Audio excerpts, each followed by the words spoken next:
Well, I would like to start. I would like to start. For our third session, it's on technical heritage and open to the public. And may I introduce myself with a few words? So my name is Jörg Unterderweide. I'm working for the German Federal Waterways and Shipping Administration, and I'm member of the IALA Engineering Committee since more than 20 years. And yeah, I'm here to present our two next speakers. Our next speaker will be Jean-Marie Calvet, and he will give us a presentation on preservation of collections. We have already known him. He gave us two wonderful days, the last 2 days, and he's president of Phares de France, and he's also an honorary member of IALA. So one of the few honorary members. So thank you for your presentation. C'est moi ça? Thank you, George. Ok, bon. Alors normalement j'ai un papier, mais bon voilà, je vous fais confiance. Hein.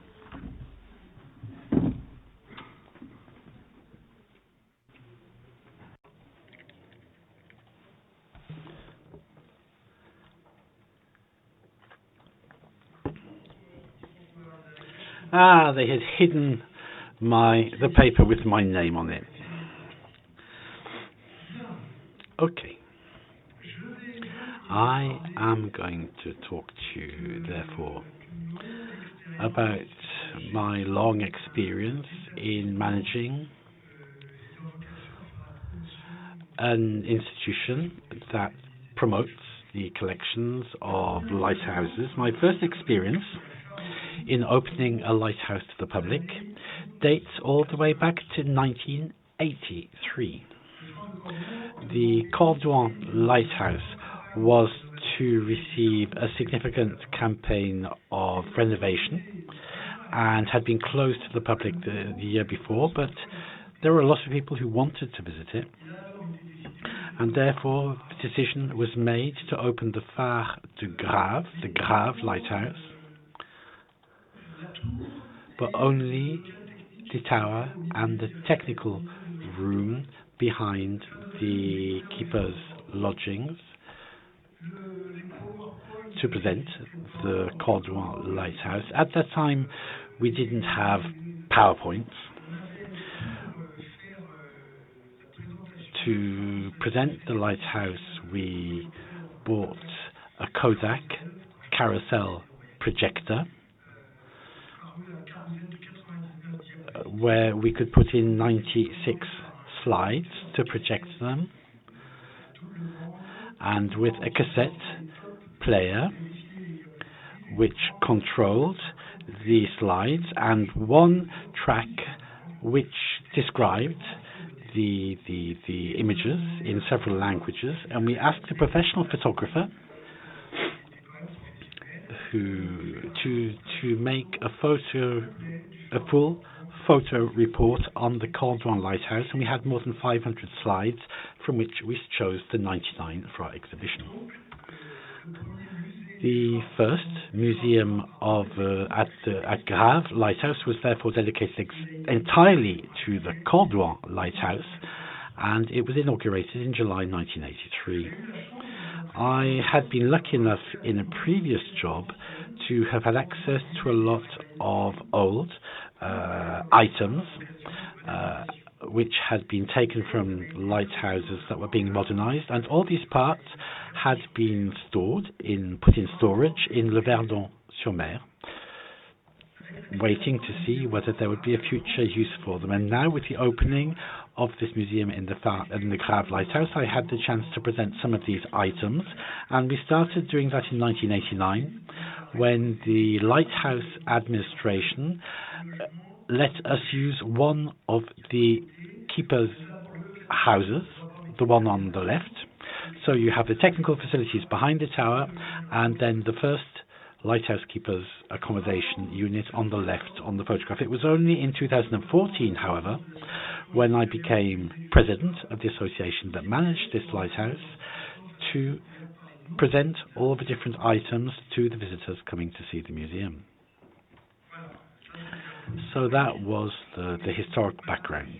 But what is my conclusion? Over the past 40 years, I've taken part in running this museum, and I've come to two main conclusions.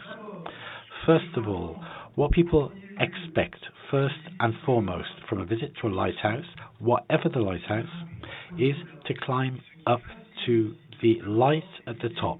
The thing that fascinates visitors is to go all the way up to the top, to look out, and to come back down. After that, they want an authentic experience, which means that they want to receive a genuine message, not just they want something linked to the place where they are. You have to keep things simple and talk about the lighthouse you are in. And if you're thinking of opening a visitor centre in a lighthouse, begin by gathering technical items related to that lighthouse. Old lenses, electric lamps, old services like old items like the rotation machines or fog horns, the generator perhaps. Nothing should be ruled out. All these items have a history, and that history is of interest to your visitors. Even the metal desk from the 1970s will be of interest if it's presented right. If nothing has been changed, or if the management of the lighthouse have decided not to keep these items, turn to the archive departments locally or nationally, because there are always things retracing the history of the lighthouse, and visitors are always interested in that sort of document. Finally, you should protect the things that you have collected. Visitors generally respect the sites they visit, but not always. At the Cordouan Lighthouse, we did a lot of research, and there's a lot of archives about the Cordouan Lighthouse, and there are lots of documents in the archives in Paris and regionally, and that was a way of finding. That meant we were able to find some quite interesting things. The 1727 set of rules lists the visits which are possible and mentions the first damage caused by tourists who had carved graffiti into the walls. In 1727, it was marked that the lighthouse keeper should not leave any visitors alone when they visit the tower, and should prevent them marking their name in the walls, especially in the chapel. That was in 1727. The keepers should make sure that the visitors don't leave any waste, except in the places intended for that. So those were the instructions given to the keepers of the Cordouan Lighthouse. So make sure that any items you present are visible, but are protected by screens, by plexiglass, by a case, or perhaps use the lighting, or don't have too many places also. The important thing the visitor wants is to go up to the top of the lighthouse. They won't mind if you only present a few items, as long as those items are linked to the lighthouse in question. And then finally, bear in mind that the visitors aren't necessarily specialists in maritime techniques and history. You have to give them brief explanations of what each object was used for and how it worked. That's not always easy. Explaining to a visitor the principle of a specific device is something that can pose problems. And don't try to give exhaustive technical explanations. Obviously, comments need to be available in the language of the country and in English, but depending on the nationality of the visitors, you may need other languages. That's easier said than done. If you go to the Museum of the Cordouan Lighthouse, inaugurated on the 24th of May this year, you will see that all the explanations are given only in French. The other languages are planned, but not straight away. And my last tip is that creating a museum on lighthouses is quite complex. You should take your time to avoid making mistakes. At the Grave Museum, we got the building permit in 2019 and we inaugurated in 2023. That's 4 years later. So I hope you'll enjoy the visit tomorrow evening. And for those that can't visit it,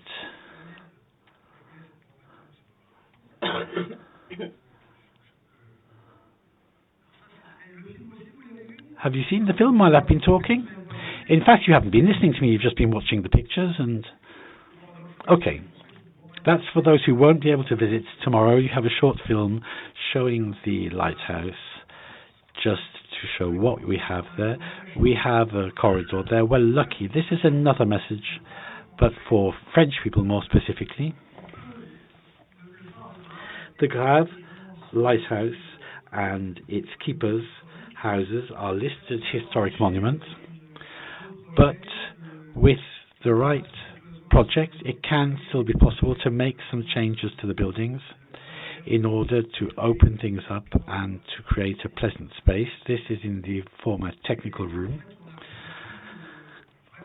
So it is possible to do interesting things with the collections, because I had a good exhibition designer, and also the regional directorate for cultural affairs were attentive to what we were trying to do and allowed us to adjust the distribution of the rooms. Obviously, we couldn't change the roof, we couldn't change the outside walls, things like that, but we could make some adjustments to the interior to make for an interesting exhibition. It's a small museum, 250 square meters of floor space, but with some lovely items. You have here a lens that Fresnel made before, the Cordouan one, where there is featuring a mixture of parabolic reflectors, cut crystal and mirrors. And we're and he was trying to see which worked best at the time. Okay, there you are. I think that's quite enough of that. I won't bore you for an hour. We will stop the visit there.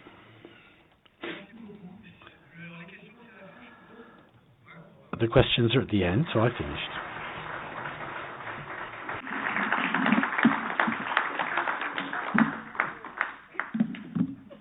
Thank you. For the input you gave to us. And I would like to introduce our next speaker. Let's see if I can find him. It's Professor Yong-Hoon Kim from the Pai Chai University. He is an architectural engineer and also member of the IALA Engineering Committee and chair of the Heritage Working Group. And he is presenting a case on complementary use of the Palmido Island in Korea, which was the first one where Fresnel lens was used in. So, Yong, please.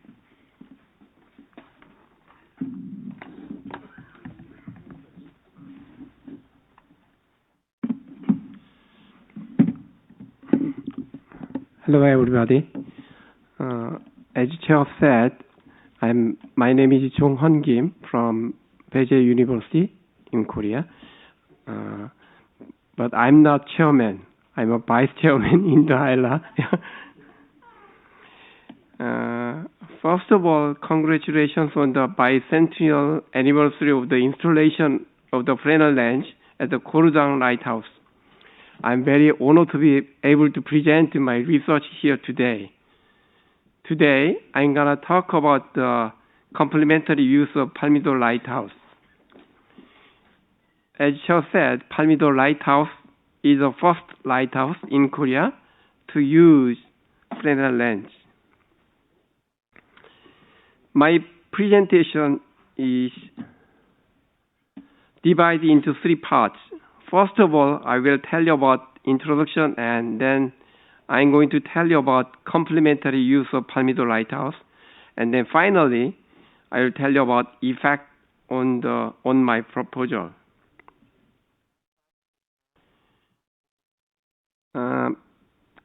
Palmido Lighthouse is located off the coast of Incheon. As you know, Incheon is located on the western coast of the Korean Peninsula and was the first city to adopt Western culture. This is because Incheon is connected to Seoul through the Han River.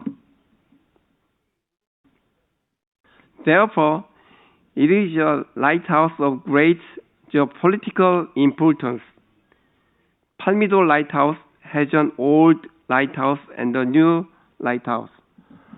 As you can see, that is the Palmido. So it will take 2 hours, 1.5 hours from Incheon to the Palmido Lighthouse.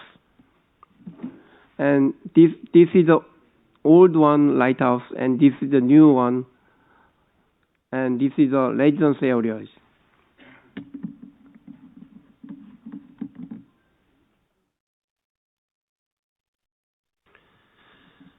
So this can also be said to be a characteristics of Korean lighthouse. Another important thing is that there is a military facilities near the lighthouse.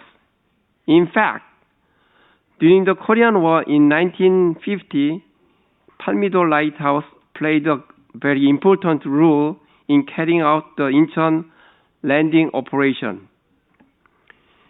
I would like to suggest complementary ways to utilize the Palmido Lighthouse for the general public by utilizing these geopolitical and historical characteristics.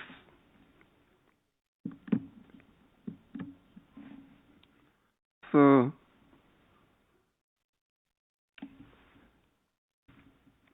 this is the old one, and this is the new lighthouse in Palmido. So, there are many stories on the Palmido Lighthouse between Japan and England, etc. So, we have a deep history in modern times in Korea. First of all, since you have to take a boat from the inland to get to Palmido Lighthouse, you would like to use a passport-based system. So as you can see, this is the mark for the this land came from the Paris. So this is the original lanterns from Paris.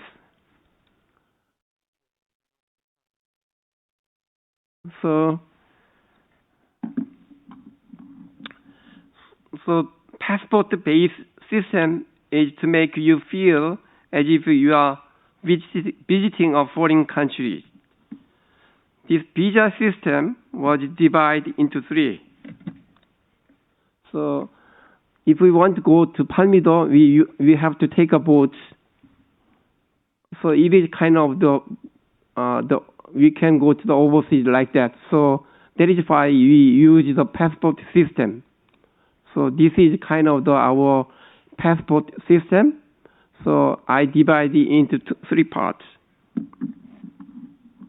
The first is day course, and the second is short-term stay, and the third is a program for those staying for a long time. To this end, we propose a plan to minimize damage to the surrounding environment.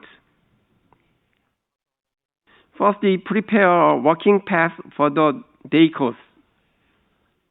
This walking path is not a new one, but later use the same path that was previously used by the military to manage Palmido Island.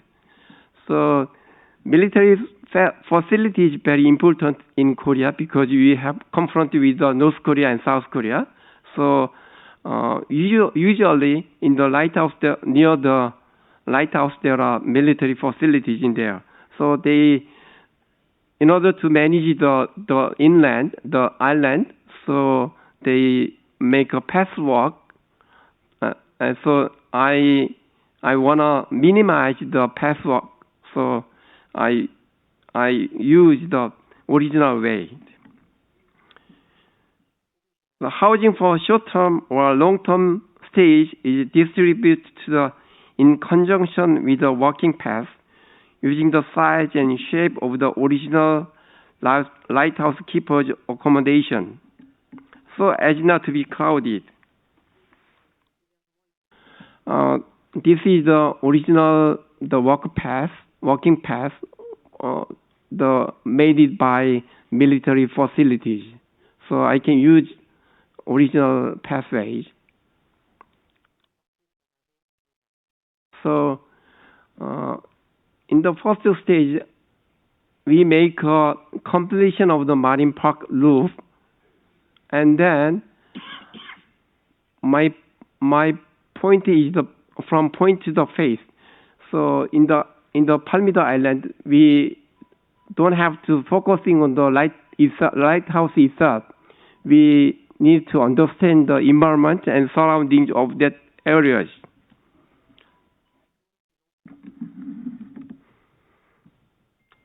In addition, community facilities will be installed for long-term guests in order to share and create the humanistic ideas about maritime cultures. In other words, I think it is more important to go beyond looking at examining a lantern to understand where the lighthouse is located and the environmental surrounding the lighthouse. This is a suggestion to create new creations while considering the historical context related to the Palmito Lighthouse. So actually, we have a history on the colonial period. So ordinary people, the public think we don't like the modern times. So we need to overcome the history of Korea. So I suggest from sea of the empire to the sea of festival. So we understand the ocean culture, then we make a festival. That is why I tell you about considering the historical context related to the Palmito Lighthouse. Through this, we create maritime culture and share it together. We want to conduct research on the ocean and develop leisure activities related to the ocean. So this is the residential unit. So this came from the original lighthouse keeper's house.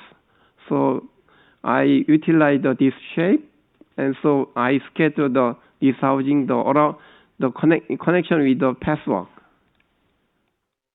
And this is the original lighthouse keeper's house. So this is the first community facility. This is for the long-term guests. They can create the ocean culture and they enjoy the ocean cultures and they create the new cultures.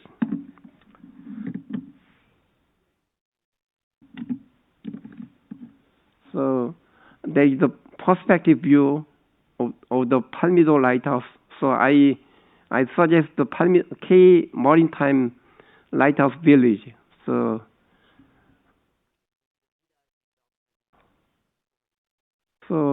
my conclusion is creating maritime culture and sharing maritime culture and researching maritime studies and cultivating maritime leisure through the lighthouse. Thank you very much.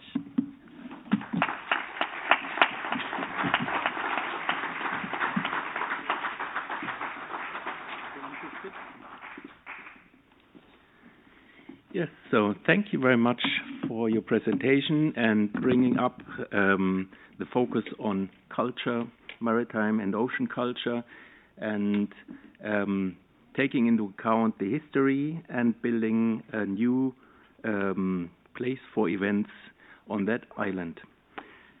So we have now some time for asking questions to both presentations, to Jean-Marie's and Yongun's presentation. Is there any question?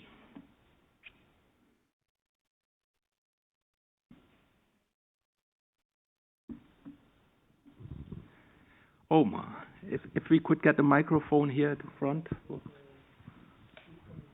Excellent.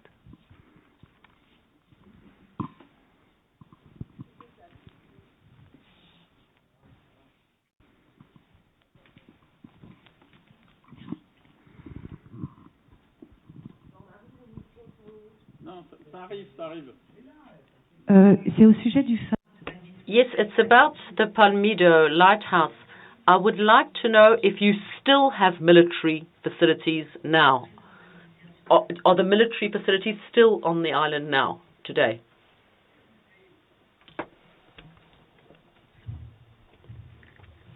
We have a military facility. Even though military facilities is still there, but the Palmido Lighthouse is open to the public. Donc il n'y a pas de problème. So there's no problem. There's no problem to have visitors near the military site. Is it okay for the military? Does the military accept that visitors outside the island can come near a military site? Convenient things, but our government control the military facilities and Palmido Lighthouse, so they can control. So usually, Mr. Bear is come here, so he's also our government. Our government can control the military facilities by the government, and also the relation between Korea and North Korea have they how can I say that the Korean War was occurring in 1950s. Until now, we have no any war until now, so there is you can control that the facilities.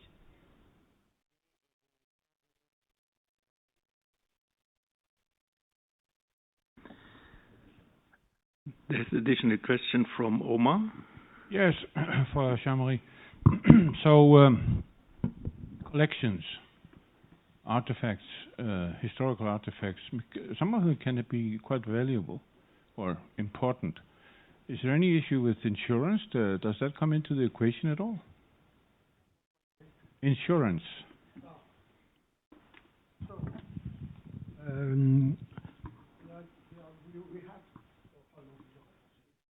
Là, on a deux sources. All right, well, in fact, we have two sources of documents or of objects.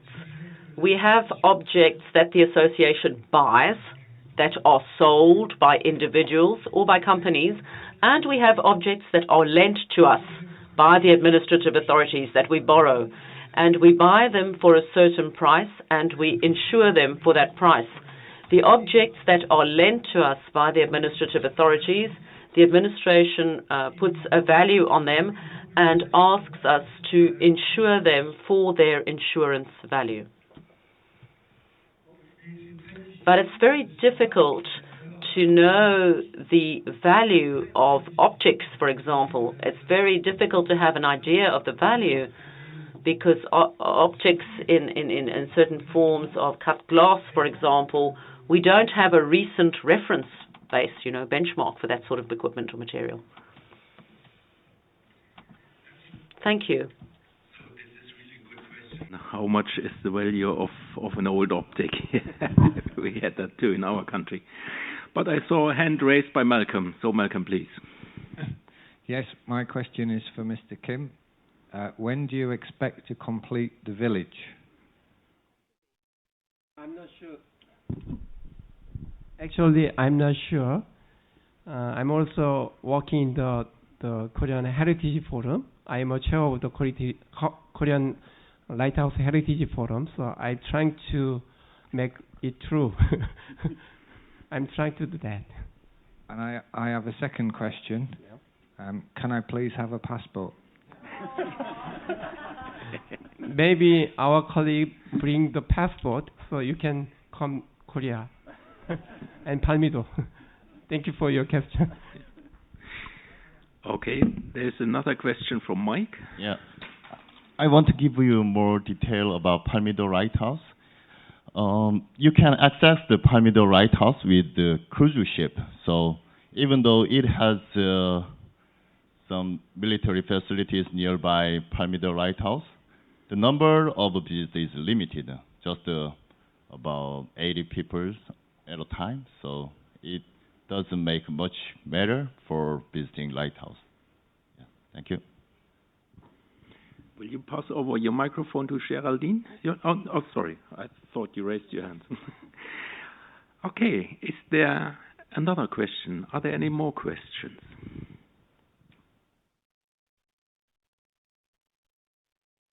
You have all the timetable back in your mind, yeah? Starting at the right time. So, thank you for your presentations. Thank you for your questions. So, then we can close this session.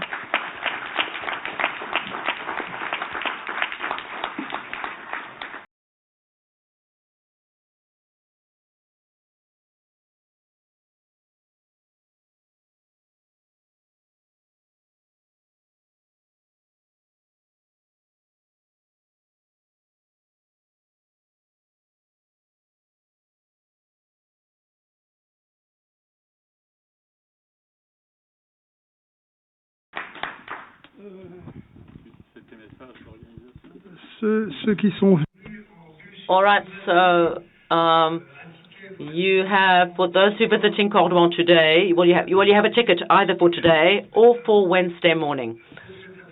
For those going on Wednesday morning, no problem. If the weather doesn't get much worse, it should be fine to go to Cordouan. We have enough space. For today, as I explained, we are restricted to 45 people due to the weather conditions and due to the fact that we cannot stay at the lighthouse for too long. So we can only have one transport, one trip with the boat. So those who have a ticket for this afternoon's visit, of course, come with us, get onto the bus. The bus is going to come and pick you up and go to board.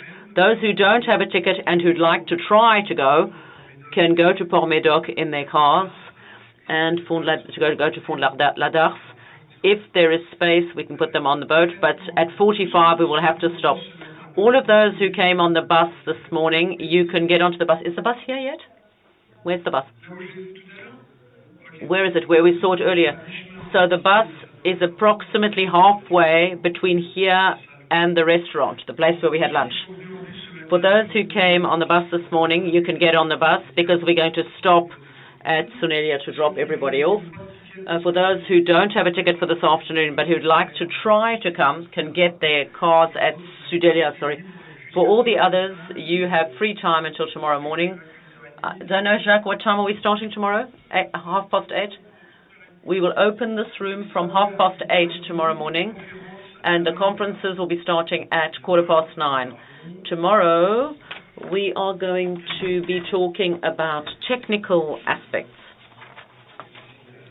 technical innovation. Yes, there's theory and technical innovation. So enjoy your afternoon, everyone, whether you're in Cordouan or elsewhere, and thank you so much for attending this morning. The drawings that we have up here, we saw them. It's Alice who is drawing this. She's at the back of the room. Alice is drawing these pictures that you can see, and so well done to her. All right.